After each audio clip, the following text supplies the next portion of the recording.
As pessoas sempre me perguntam, você queria, era teu sonho, ocupar uma posição de C-level e tal? Lamento desapontar, mas não. O pessoal fala muito em soft skill, eu não gosto desse nome, eu acho que não faz jus ao que é o soft dessa coisa meio fluffy, assim. Então é óbvio que quando a gente fala em desenvolvimento de liderança, o exemplo é mais forte do que qualquer coisa. O que você acha da geração Z? Da temida geração Z. Se a gente olhar para a linha do tempo, um pouco desse essa nova geração sempre existiu.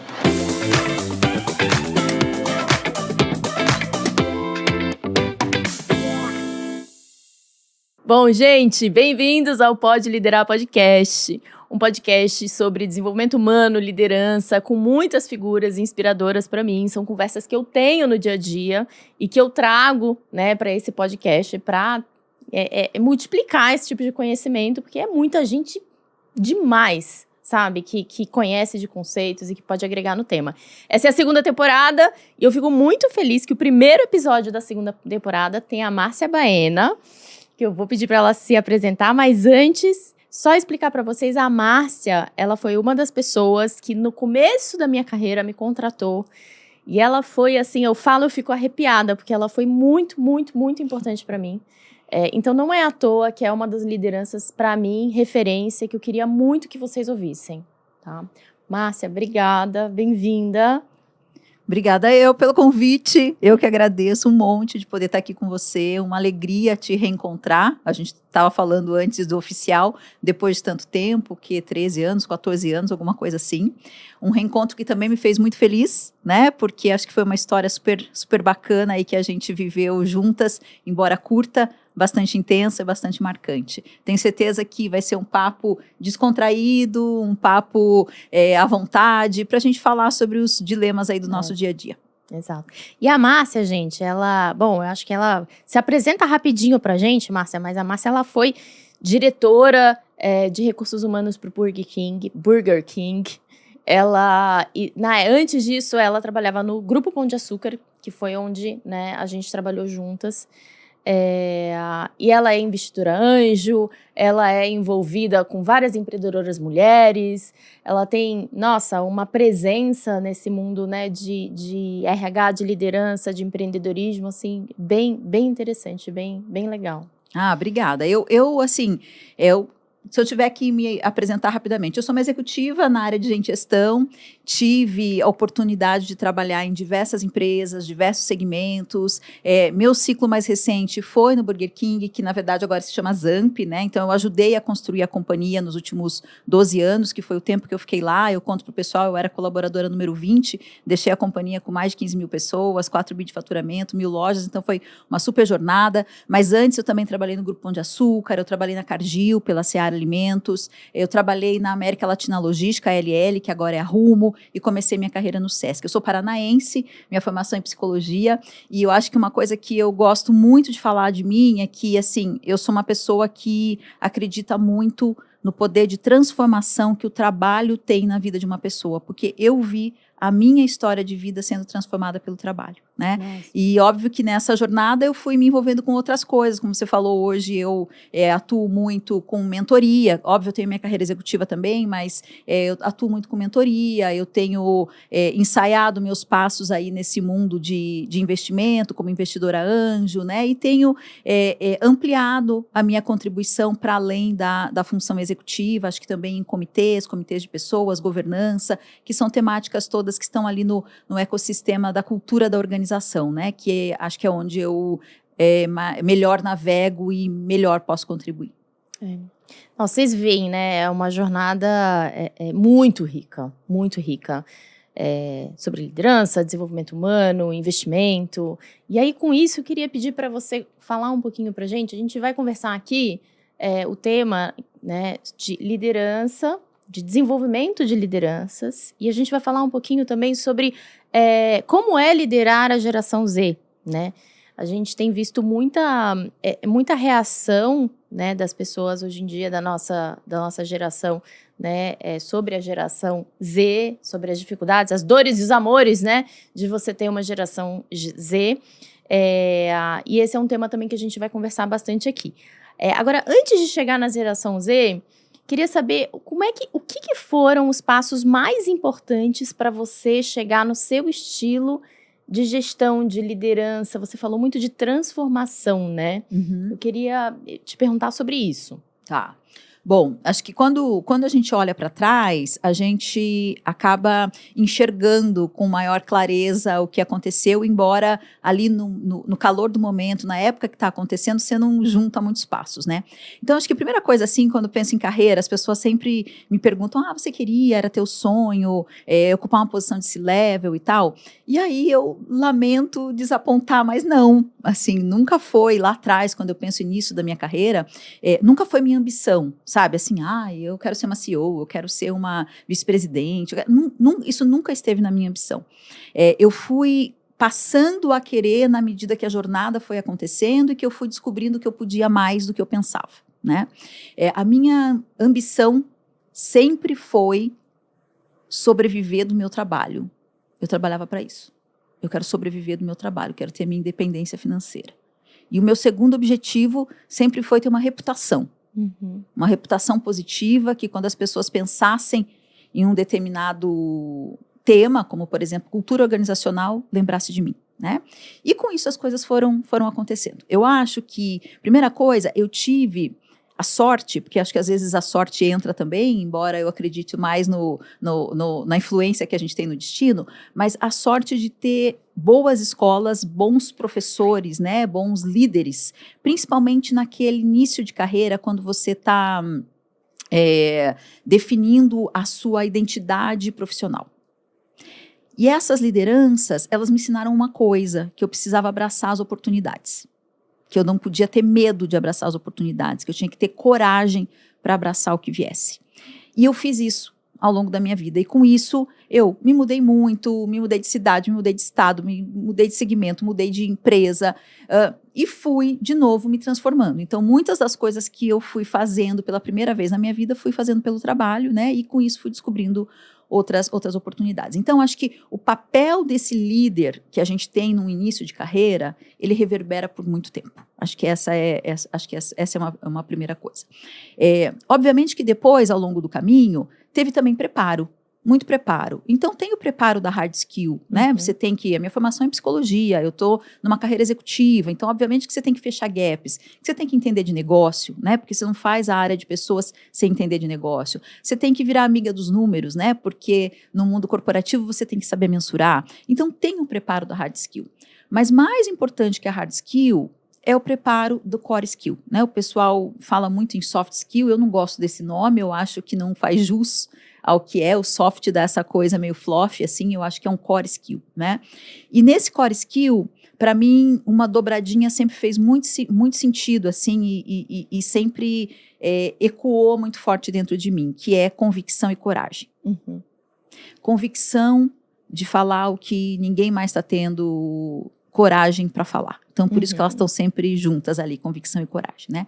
Então, convicção para experimentar uma coisa que lá dentro, alguma coisa em você está dizendo que é para você ir, que é para você se jogar.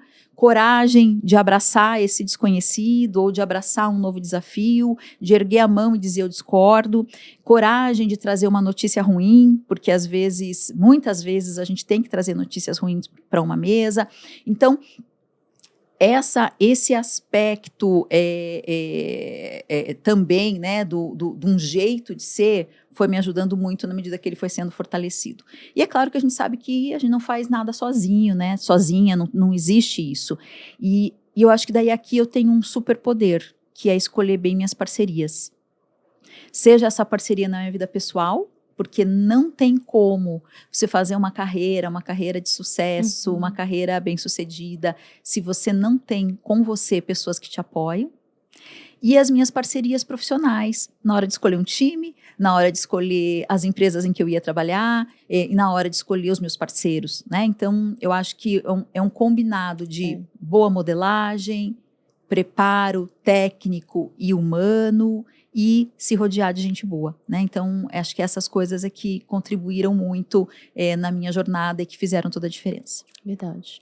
E tem um ponto... Não, você falou um monte de coisa interessante. E tem 2 pontos que me chamaram a atenção. Uma é seu objetivo não era ser uma CEO, não era ser. O seu objetivo era ter a sua independência financeira, seu objetivo era fazer o melhor que você podia, e aí você foi se descobrindo. Isso é bem interessante, porque é muito genuíno o caminho que você fez, né? Não foi só porque você queria um título, foi alguma coisa que você foi descobrindo, né, da melhor forma que você gostava de trabalhar e queria trabalhar. E o segundo ponto foi a questão da importância e relevância de outras lideranças na sua vida. Eu Sim, acho isso tão muito. importante. E a gente estava falando isso lá atrás, né? Aquela frase que está circulando no Instagram que as pessoas não vão lembrar do que você fez, mas vão lembrar de como você se sentiu.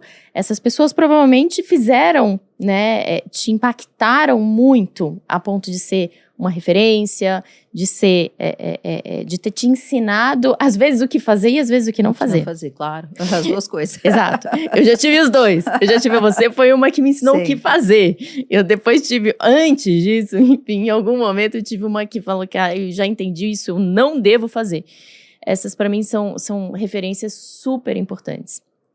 E quando você estava falando, né, de desenvolvimento, de escolher as pessoas, como é que você faz quando você está, né, numa organização, seja pequena, média ou grande, agora você está muito em contato como mentora de organizações, né? Como é que você faz para desenvolver a liderança de uma organização, independente do estágio dela, assim? O que você acha que são os pontos importantes para uma empresa desenvolver a liderança? Tá. Olha, eu acredito muito e eu vejo acontecer muito, então eu sou fã do poder da modelagem. O que é a modelagem? A modelagem nada mais é do que o que você se torna convivendo com outras lideranças. Então, eu sempre digo, né, como executiva, né, e de novo aí, ó, os próximos passos da carreira executiva virão, mas que se alguém me disser, Márcia, você vai entrar num desafio, numa guerra, para resolver determinado problema de cultura, para resolver determinado problema de negócio, o problema que for, que arma, você só pode levar uma arma, que arma você escolhe levar? Eu escolho levar qualidade de liderança. Qualidade, se você tem um líder bom, esse líder tem o poder de reverberar e fazer nascer dezenas de outros líderes bons pelo exemplo que ele dá. Então, é óbvio que quando a gente fala em desenvolvimento de liderança, existe todo um trabalho de letramento, capacitação, sensibilização. Tudo isso é importante, eu não desconsidero a importância dessas estratégias. Porém, a modelagem, o exemplo, é mais forte do que qualquer coisa e é também o mais difícil. Porque quando você está numa empresa, você tem líderes espalhados pela sua operação, pela sua fábrica, pela sua consultoria, pelo que quer que seja, eles estão espalhados. Você não consegue acompanhar o tempo todo tudo que eles estão fazendo. Essa semana mesmo eu estava numa sessão de troca com outro grupo de executivos e a pessoa estava me contando, né, na mesma empresa, duas pessoas com experiências completamente opostas, uma super feliz e outra em burnout, em uma situação tóxica, né? Qual que era a diferença? O líder. Né? Então, para uma empresa garantir que existe alinhamento entre todos os seus líderes, é um desafio muito grande, muito difícil. E aí, é claro que quando a gente olha para isso, a gente vai falar muito em escolher bem essa liderança, né? Seja um momento em que você traz do mercado, ou seja um momento onde você promove essa pessoa dentro de casa. Mas tem uma última perna aqui que eu acho que se fala muito pouco, que é a importância de você demitir aqueles que não estão coerentes com o que você quer mais. Verdade. E conseguir deixar claro o porquê que você tirou aquele comportamento do jogo. Eu acho que essa arma ainda é uma arma pouco usada. Eu não estou pregando aqui que se saia fazendo desligamentos, não é isso. Mas a intolerância àqueles comportamentos que já não condizem com o que o mundo quer, com o que as empresas precisam, eles precisam ser rapidamente retirados da organização. Né? Então, eu diria para você que acho que o mais poderoso é essa modelagem combinada com essa boa escolha de quem vem e de quem sai, de quem Verdade. fica, tá? E é interessante que tem algumas empresas que têm dificuldade em desligar mais do que outras, né? Por medo do impacto, ou porque, enfim, confunde o que é entregue com como é entregue e o impacto desse como em toda a cultura da empresa.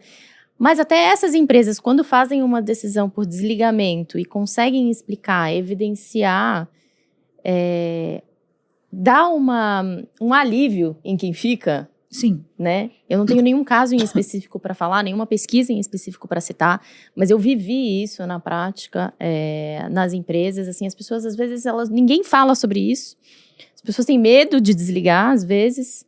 A empresa, às vezes, tem medo de desligar, mas quando desliga, dá um alívio para quem fica. Se há uma liderança que tem um comportamento Exato. tóxico ou perto de tóxico, né, que faz mal para a equipe, com certeza Exato. as pessoas percebem muito. Muito. E eu geralmente começo, e eu pulei essa pergunta, eu queria ter a oportunidade de fazer, geralmente eu começo a falar de liderança perguntando o que é liderança para você? Porque, além de falar, né, de diferença entre liderança e gestor, cada um acredita num modelo de liderança, né? Sim. O que é liderança para você? Tá. Acho que, primeira coisa, assim, para mim, a liderança é uma jornada. É uma jornada, a gente tá aqui, pessoal, num estúdio que tem um monte de coisa de esporte, sabe? Eu não sou nada esportista, mas tem um monte de coisa de esporte. Então, eu vou fazer essa analogia. É uma jornada que tem linha de partida, mas não tem ponto de chegada. Uhum.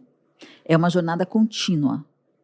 É uma jornada que não termina, porque assim, por mais senioridade que você tenha, por mais experiência que você tenha, o mundo vai mudando, as pessoas com quem você está se relacionando estão mudando, a geração é outra, a necessidade do negócio é outra, a situação é diferente, o momento de vida daquela pessoa é diferente. Então, primeira coisa é isso, é uma jornada sem fim. Não vamos achar que a gente está pronto sempre, porque a gente não está. A gente já pode ter vivido algumas coisas, mas a gente não está.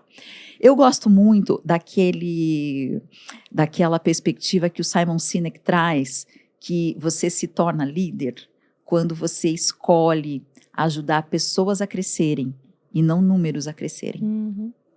Eu acho isso, me toca muito, né? Porque acho que fala com que eu acredito que é liderança, que é a tua capacidade de tocar a vida de uma pessoa. Tocar a vida de uma pessoa não tem a ver com cargo só. Tem a ver com você ajudar essa pessoa a enxergar que ela pode estar num outro patamar, que ela pode mais do que ela pensa, que aquela situação tem uma outra perspectiva. Então, eu acho que esse é o nosso papel como liderança. Seja ali na carreira, na posição da pessoa, seja na vida da pessoa. Uma das coisas que mais me faz feliz é quando eu reencontro uma pessoa, como aconteceu com você, né? E que a pessoa fala, X tempos atrás, a gente estava junto e você fez tal coisa e aquilo me marcou de tal jeito. Naquele momento, eu nem me dava conta que eu tinha feito aquilo. Então, não tem preço você viver isso, assim, não tem... É muito significativo, né? Então, aconteceu com você, em dezembro aconteceu uma pessoa que fez uma entrevista comigo, ela não veio trabalhar no meu time, ele me procurou um jovem executivo, assim, um super potencial, ele precisava de uma mentoria, ele fez uma entrevista comigo, e ele me quer como mentora por causa de uma entrevista que ele fez comigo há 4 anos atrás. Então, eu acho que assim, tocar a vida de uma pessoa, para mim, é uma essência do que o líder quer fazer. E do que um líder deve fazer, né? E aí, eu traduzo isso um pouco como exemplo, inspiração. Acho que uma liderança ela tem que ter coerência entre o que ela fala e o que ela faz. Porque você não toca uma história se você fala uma coisa e faz outra. As pessoas sentem quando você está sendo coerente. E eu acho que essa coerência é que inspira, essa coerência é que toca e que faz mudar. Então, é assim que eu enxergo, né? Para essa função de liderança. E é uma função que nem todo mundo precisa querer ter. Acho que isso é uma outra coisa importante. Acho que tem uma certa pressão, principalmente no mundo corporativo, né, de você ocupar uma posição de liderança. Nem todo mundo precisa querer. E tá tudo certo. Tá tudo certo. É verdade. Né? Então, acho que poder também se reconhecer é uma forma de autoliderança, né? Daquilo que você quer e daquilo que você não quer para você. É verdade. Nossa, você falou, eu adoro anotar, né? Enquanto você tá falando, eu tô anotando as coisas aqui. E tem duas coisas que você falou, que pra mim já conecta até com o outro ponto. Liderança é a capacidade de tocar a pessoa, é a coerência de fazer e falar. E aí você falou, liderança, nem todo mundo precisa ser liderança. E liderança é uma jornada, mas que ela não chega na linha de chegada, porque ela vai mudando o tempo todo. Sim. Com isso, a gente chega na geração Z. Sim. Porque liderar... A temida geração Z. Porque liderar na minha época, que eu sou millennium, é diferente de liderar agora na geração Z. Sim. Né? E é uma geração que os estudos falam, que as pessoas falam, enfim, eu tô ouvindo muita gente falar. Tem um estudo falando que a geração Z não quer ser líder. E aí as pessoas reclamando. Aí as pessoas falando que a geração Z tá levando os pais para entrevista.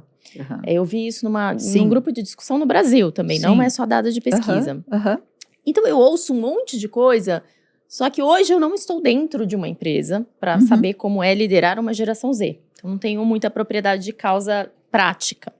Então eu queria saber para você, o que você acha da geração Z? Qual foi a sua experiência com a geração Z enquanto você estava lá no Burger King? Quais são as suas reflexões sobre o que é liderar a geração Z hoje? Tá.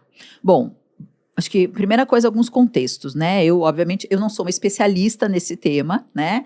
Mas dado a natureza do trabalho, principalmente a natureza do último negócio no qual eu estive inserida, e o fato de eu me interessar por comportamento humano, é uma temática que a gente acaba tendo muito contato. Ainda como contexto, assim, eu respeito muito todos os estudos que atribuem, né, algumas características a cada uma das gerações. Eu respeito muito isso, mas eu tenho um pé atrás, porque eu acho que isso por si só já rotula, né, um pouco a pessoa com quem você vai interagir, com quem você vai se relacionar. E acho que todo relacionamento que nasce a partir de um rótulo é um relacionamento que fica mais difícil. Então, é claro que faz sentido essas classificações, né, essas características, porque afinal de contas, cada geração nasce num contexto de mundo, num momento da sociedade, e isso atribui alguns estilos, alguma forma de se relacionar com o mundo. Então, eu respeito, mas eu tenho um pouquinho do pé atrás. A outra coisa também é que, assim, se a gente olhar para a linha do tempo, que tem que ficar perto do microfone, se a gente olhar para a linha do tempo, um pouco essa nova geração sempre existiu. Né? Porque, assim, a juventude, ela sempre chega num lugar para disruptar alguma coisa, porque, afinal de contas, ela tem outra referência. Então, eu acho que isso sempre existiu e eu tenho uma esperança, um olhar otimista de que com a geração Z vai ser a mesma coisa. Daqui a pouco, assim, vai todo mundo aprender a se relacionar um pouco com esse novo jeito e tá tudo bem, e todo mundo vai ficar bem no final. Então, acho que primeiro de tudo, essa é o contexto de como eu olho para as coisas, né? Como diz Elis, o novo sempre vem, né? Então, vai sempre chegar uma nova geração, né? Mas é claro que quando a gente pensa na geração Z, eu acho que tem algumas coisas que são muito relevantes, né?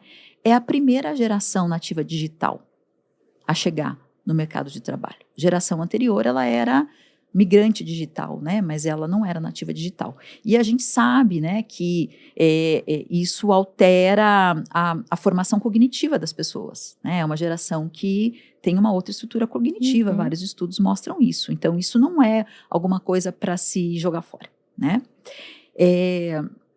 Nessa linha aí de que cada geração tem algumas características, né? Acho que quando eu leio muito, que eu estudo um pouco sobre isso, se fala lá que cada geração tem uma bandeira, né? Ela é sempre marcada por uma bandeira.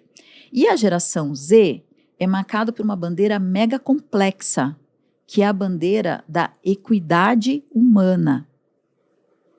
A gente não está falando de equidade de gênero, a gente não está falando de equidade etária, a gente está falando de equidade humana, que é super complexa. Então, explica um pouco mais o que é essa equidade humana nesse conceito. Essa equidade humana tem a ver com todos os direitos humanos sendo respeitados. Todos. Essa é a bandeira da geração. Então, é uma geração mais fluida. É uma geração que não gosta do rótulo. É uma geração que não gosta de... Eu estava vendo outro dia um documentário, depois eu me lembro, vou pesquisar o nome direitinho e te passo. Eu quero isso tudo aí. Mas assim, é uma geração que gostaria de não ter mais a divisão entre feminino e masculino, por exemplo, né? Que pelo menos para mim é uma coisa impensável. Então, tudo que é rótulo, tudo que encaixa, tudo que tira de alguma forma o direito daquela pessoa de ser quem ela é, incomoda essa geração. É uma geração da autenticidade, é uma geração da história da verdade, né? A minha verdade, né? Então, ela acredita nessa bandeira, nessa causa, e ela quer conversar sobre isso. Ela quer falar sobre isso. Então, ela chega disposta a colocar o dedo na ferida da nossa sociedade que, vamos combinar, né, temos muito a evoluir no tema equidade em diversos aspectos, né? Então, é essa geração que chega para o mercado de trabalho, que chega querendo menos regras, que chega querendo um relacionamento mais fluido. E aí a gente precisa olhar para a gente, e de novo, como você falou, acho que tem uma série de características negativas que a gente pode elencar, mas eu também prefiro olhar com um pouco mais de esperança e com um pouco mais de otimismo, e acho que tentar fazer com que a gente, enquanto empresa, faça um pouco a nossa meia-culpa. A gente está preparando um ambiente mais fluido para receber também essas pessoas? Esse ambiente mais fluido não é só para a geração Z, é para toda a diversidade que a gente fala tanto. Isso é verdade. E às vezes eu sinto, assim, é um pouco do que você falou, tudo vai ter prós e contras, né? Enfim, toda característica vai ter um impacto ou outro, vai ter alguns impactos que vão provocar um pouco mais e alguns impactos que vão agregar na perspectiva de alguém. Agora, eu vejo pouco apetite de entender, pouca vontade de entender como a gente pode abraçar essa geração. Sair desse lugar de reclamar. Porque eu concordo muito com o que você falou. As gerações, pegando o estereótipo, elas vêm sempre com uma visão nova. Porque o mundo mudou, a vida mudou, a internet, nascida digital. E a gente ainda está com dificuldade de pensar em se adaptar à geração Z, só que a geração Z é quem vai ter que adaptar a alfa. Sim. Que já nasceu com o chat GPT respondendo. As crianças já conversam com a Alexa. Os meus filhos conversam com a Alexa. Né? E aí a gente ainda está com dificuldade de entender como abraçar a Z e nem chegou a alfa ainda. Para colocar tudo de cabeça para baixo. E eu ainda vejo muita gente, e aí quando eu vejo, cara, a liderança, essa frase me marcou muito, a liderança tem linha de partida, mas não tem linha de chegada. Eu vejo algumas lideranças achando que elas chegaram na linha de chegada, sabe o conceito de sucesso? Eu acredito que sim. Eu agora já sei gerir uma empresa, eu agora já sei gerir um time, eu agora já sei como é gerenciar a juventude. Aí vem uma juventude nova que coloca tudo de cabeça para baixo. Então, eu penso assim, que a gente, como executivo, como executiva, né, como alguém que, sabe, entre aspas, chegou lá, porque onde é que esse chegou lá, né? A gente também precisa descer um pouquinho do pedestal, né? Porque eu vejo uma oportunidade. No passado, eu fui educadora, eu trabalhava com criança e tal. Sempre gostei muito de me relacionar lá, de novo, na última empresa. O público de 18, 20 anos era um público muito grande, né? Dentro da organização. Então, é um grupo que quer entender o porquê. Não adianta você chegar com uma regra. Não adianta você chegar ditando que tem que ser de determinado jeito. É um grupo que quer entender por quê. Então, é a tal da comunicação significativa, sabe? De como é que você explica. Mas não é explica para o outro aceitar. É troca. Então, acho que tem um convite aqui de você contribuir também com a educação com a educação, eu digo educação profissional, né? Uhum. Desse pessoal que está chegando na organização, através da troca. Só que para trocar, a gente tem que conseguir ouvir. E se tem uma coisa que a gente foi educado pouco a fazer, foi a ouvir. Principalmente em posição de liderança. A gente fala tanto, né, que as empresas, elas, às vezes, nadam na história, por exemplo, da transformação digital.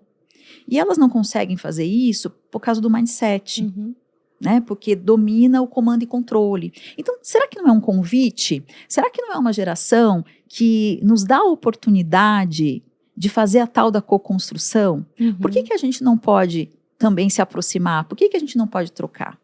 Eu vi um estudo, e aí eu vou pedir licença para eu olhar aqui, porque é bastante coisa, mas eu não vou pegar a parte chata, mas é um estudo feito pela Meta, chama, deixa eu só ver aqui bem direitinho, mas foi feito sobre tendências no Instagram, tá? O nome Vem na Trend 2024 do Instagram. E eles estudaram milhares, obviamente, de jovens em diversos países, Brasil, Estados Unidos, China, Índia, Reino Unido, enfim. E eles colocam tendências de comportamento dessa geração em diversos aspectos. Moda, gastronomia, relacionamentos, trabalho. E tem algumas coisas aqui bem interessantes, quer ver? Que eu acho que é importante a gente pensar. Olha só, moda e beleza. É uma geração preocupada com moda sustentável, tá? Quais são tem as 5 principais práticas? Eu vou ler as 3 primeiras. Comprar menos roupa. Repartir looks. Apoiar o comércio local. Né? Então, com isso, vou me vestir de forma mais modesta, eu vou usar roupa vintage, herdada, e vou fazer eu mesma as minhas peças. Isso em moda. Tem algumas coisas aqui de namoro, tá? O que eles não gostam do namoro, como é que eles paqueram, é bem bacana. Estilo de vida. Tendência número 1. Autoaperfeiçoamento ou desenvolvimento. Sorte. E o terceiro, ser mais eu mesmo. Autenticidade. Uma geração de empreendedores, que a gente já sabe, né? Acreditam que empreender é o caminho. Principal preocupação, prioridade, permanecer saudável. Fazer exercício, comer de forma saudável, explorar e viajar. Gastronomia, para finalizar aqui. Experimentar novos tipos de alimento e ingredientes. 45% está interessado em consumir produtos veganos. 42% em experimentar carne vegetal. Por que isso? Por que eu quis trazer esses dados aqui dessa pesquisa? Isso inverte a forma como a gente consome, muda a forma de consumir. E como é que as empresas não querem olhar para a geração Z? As empresas não falam tanto em manter os seus negócios top of mind, em se adequar a um novo tempo. Essa geração está buscando isso. A gente está preparado para oferecer? E quando eu vejo você falando isso, sabe o que eu penso? Eu penso que provavelmente em algum lugar as empresas elas estão querendo se adaptar por uma questão de sobrevivência até de negócio, com a perspectiva do consumidor, certo? Mas não com a do colaborador. Mas não com a do time. Isso aí. Eu não tinha pensado nisso até você descrever, porque isso é uma tendência de consumo, né? Exato. É uma tendência de cliente, é uma tendência de mercado. As empresas, elas estão acostumadas a ver muita tendência de consumo para uma adaptação Sim. de negócio, até para criar novas linhas de negócio. Sim. Agora, quando é para a gente falar de criar uma nova linha de estilo de gestão, incomoda um pouco mais, é Sim. difícil, tira muito a gente da zona de conforto, né? Mais do que zona de conforto, tira do que a gente está acostumado. E aí, com isso, eu queria ver se a gente consegue trazer alguma saída propositiva, sabe? Naquela perspectiva da meio copo cheio. Você já trouxe algumas que eu estava anotando aqui, né? Você falou até um pouco pela sua experiência, né? Com o time da última empresa. É uma geração que quer entender o porquê. Então, não é uma geração que você vai contratar um estagiário para tirar xerox. Sim. Uhum. Eles vão querer saber um pouco mais do motivo pelo qual eles estão fazendo o trabalho deles. Então, é uma geração que vai ver muito valor em trocar. É uma geração, né? Então, esse ambiente de fomento à troca, de fomento à discussão, qual a sua opinião, ele não deve ser visto como um momento de você estar questionando a autoridade. Pelo contrário. Uhum. A gente está num momento que a autoridade, ela não é sobre ter autoridade, é sobre trocar conhecimentos. Exato. Eu vou até mais longe, até na forma de ensinar nos cursos, nas formações, é sobre isso também, né? Uhum. E aí te interrompi. Não. Eu ia te falar que acho que a palavra é troca. A palavra é troca. E assim, eu super concordo com você que as empresas olham muito para as tendências para poder adaptar o consumo do cliente. E isso, gente, assim, isso a gente tem que alterar. Não tem como a gente pensar em cliente sem pensar nas pessoas que estão dentro das empresas. O employee experience, a experiência do colaborador, ela é tão importante quanto a experiência do cliente. Porque é a partir dela que as coisas vão acontecer. Se você não tem no seu quadro esse novo consumidor, você não tem como se antecipar. Ponto. Verdade. E para você ter nesse quadro, sim, um novo estilo de gestão vai ter que nascer. Então, nós vamos ter que esquecer o comando e controle. O comando e controle, ele vai ser para definir aquelas regras que são, sabe, que põe a empresa na falência, na morte, no que quer que seja.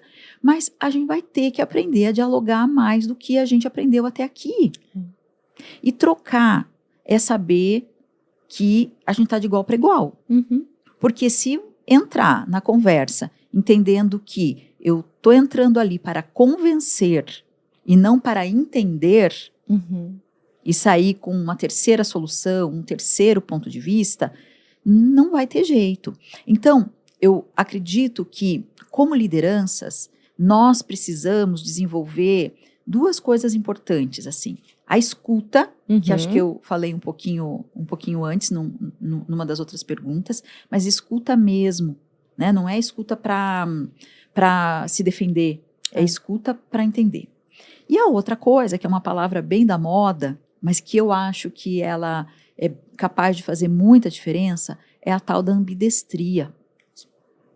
Explica um pouco. A ambidestria é aquela capacidade da gente trocar o ou pelo e, né? Então, não é que você tem que escolher entre o curto e o longo prazo. É o curto e o longo prazo. Não é que você tem que escolher entre resultados ou pessoas. É resultado e pessoas. Então, é você conseguir navegar e conviver com extremos paradoxais que fazem parte do dia a dia. Então, não é mais sobre juventude ou experiência. É a juventude e a experiência trabalhando juntas. Não é mais o masculino ou o feminino, é o masculino e o feminino trabalhando juntos. Então, essa ambidestria é muito difícil, é uma competência muito difícil, porque a gente foi treinada para escolher no ou. A gente foi treinada para fazer provas de múltipla escolha, onde você escolhia uma coisa. Você não podia escolher muito mais, né? Então, essa é uma competência que a gente deveria olhar com mais atenção para conseguir abraçar melhor o futuro e, consequentemente, essa geração. Porque o futuro, ele é ambidestro. Nossa, com isso, Eu acho que a gente cobriu fechou com chave de ouro, né? Num momento que a gente tá com tanta polarização por aí, o futuro é ambidestro mesmo, né? Senão a gente, enfim, tem que ver eu gosto muito dessa história da gestão. Tem um conceito que eu gosto muito chamado gestão de polaridade. Que eu aprendi na prática quando eu trabalhava, né, na VC de negócios de impacto. Que no nosso caso a polaridade era de lucro ou impacto socioambiental, não precisa ser um ou outro, né? E a gente tinha um trabalho muito grande dentro da empresa e tinha uma área que ia olhar mais para o lucro, tinha uma área que ia olhar mais para impacto e como a gente fazia a gestão dessas polaridades, né? Para a gente extrair o melhor das duas visões. Então, quando você me fala da ambidestria, eu penso muito isso. Sim. Né? Então, as gerações, botando dentro, né, das caixinhas, né? Cada uma vai ter um jeito, mas as duas têm pontos positivos. E como é que a gente agrega isso tudo no mesmo ambiente, né? Bom, Márcia, eu queria te agradecer do fundo do meu coração. Eu não imaginei que 15 anos atrás, talvez um pouco menos. 13, pra ser justa, 13. Vamos ser justos. Eu não imaginei que depois de te conhecer 13 anos depois, a gente estaria aqui tendo uma conversa assim tão, sabe, tão importante, tão relevante. Que, bom, eu imaginei, porque eu sabia que você era muito boa e eu estava muito curiosa para me desenvolver. Mas eu não imaginei que ia ser assim tão gostoso. Você não imaginava que ia ter um podcast? Você não a gente não tem, assim, acho que assim, é super bacana, acho que a gente saber para onde a gente quer ir. Acho que é tão importante saber para onde a gente quer ir, a gente saber para onde a gente não quer ir, né? Porque às vezes isso decide alguma coisa. Mas nessa ânsia, nessa ambição de buscar o que a gente quer, e ânsia e ambição aqui de forma muito positiva, eu acho que a gente se manter flexível para caminhos novos que a vida vai oferecendo para a gente, né? Então, talvez lá atrás, quando a gente conversou, né, a gente só pensasse num único caminho de carreira naquele momento, né? E hoje a gente vê que tem tantos. Então, de novo aqui a ambidestria. Né? Ambidestria aplicada em outra coisa, né? Então, você não precisa ser executiva ou podcaster, executiva ou mentora, executiva ou investidora, consultora ou não tem, você é um mundo dos Zs. E é isso. Na nossa carreira também. Total. E isso as novas gerações fazem muito mais fácil que a gente. Exato. Então, ela já vem muito mais ambidestra. Então, vamos aprender, poxa, vamos aprender porque a gente tem que aprender. É verdade. Né? Muito obrigada, de Imagina, coração. Eu que agradeço aqui, senão o microfone, ele briga com a gente, viu, gente? Pertinho. Obrigada, Milena, um prazer, sucesso, assistam toda a temporada, que vai ser incrível. Muito, muito. Obrigada, querida.